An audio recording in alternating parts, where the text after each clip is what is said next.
Hello, everyone. Today we're going to talk about the community, about the world community. We live in a world, in a planet, and each human everywhere, in all the countries, and all the cultures and the languages, they're so unique that it makes us wonder that this is more than just a planet.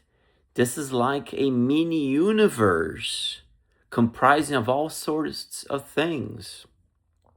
If you consider the world as a mind, it's like each part of the world uses a different portion of the human mind, the human description, the human demonstration of culture, language, music, and so forth.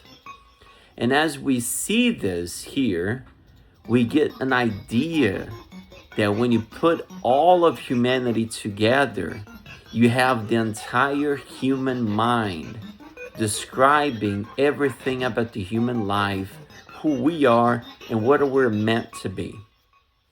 Now, when it comes to seeing all of that, we also picture a world in the future where this globalization, where this unification will become even more intensified. Now, there's a lot of problems everywhere. There's a lot of social and political friction everywhere.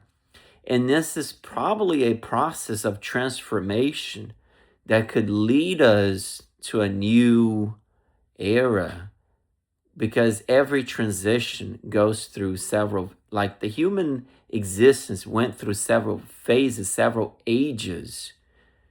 Egypt, Babylon, Assyria, Persia, Greece, Rome, Europe, the United States, and so forth. So we need to understand that there has been ages, eras in human existence.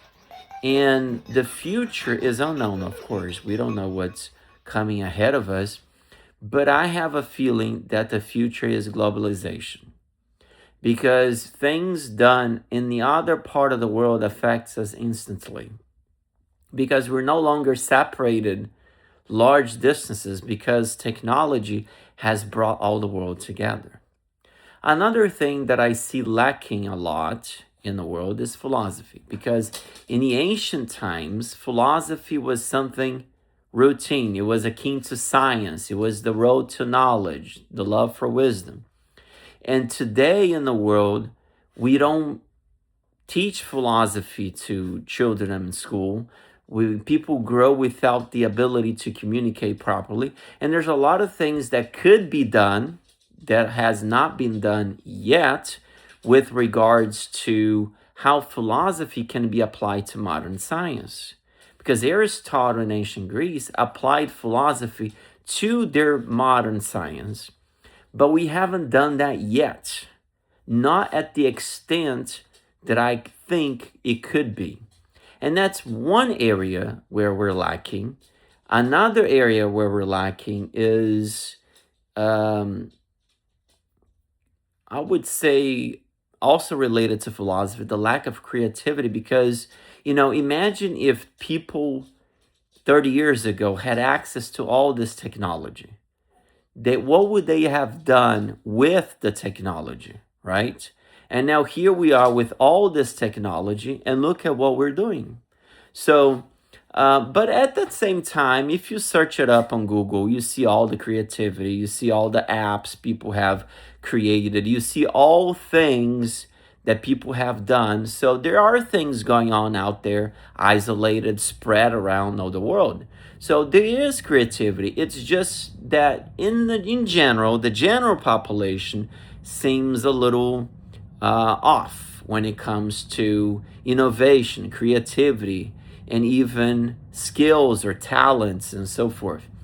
So we need to figure out a way to bring philosophy back to schools and instruct this new generation to think, yes, you can make philosophy explaining your car engine.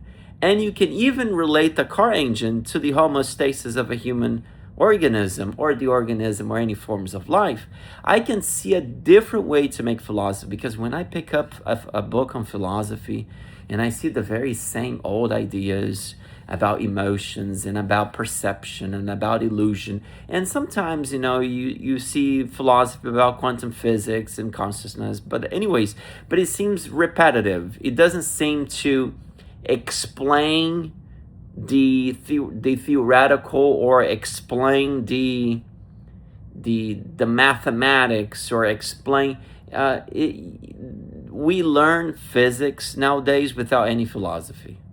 We learn chemistry with memorizing molecules or equations. We're not instructing our students to think, just to memorize. And that's the problem that I see. How does that apply globally? Like I said, the globe, the world, each part of the world is a portion of human mind that is on. And of course, if we want to understand humanity, we need to understand the world. We got a universe ahead of us. The universe is the planet Earth. So that's what I think is going to happen. I think of all the ages that we've gone through, of all the revolutions we've gone through, we're entering the realms of globalization, and it's visible everywhere. Thanks for watching.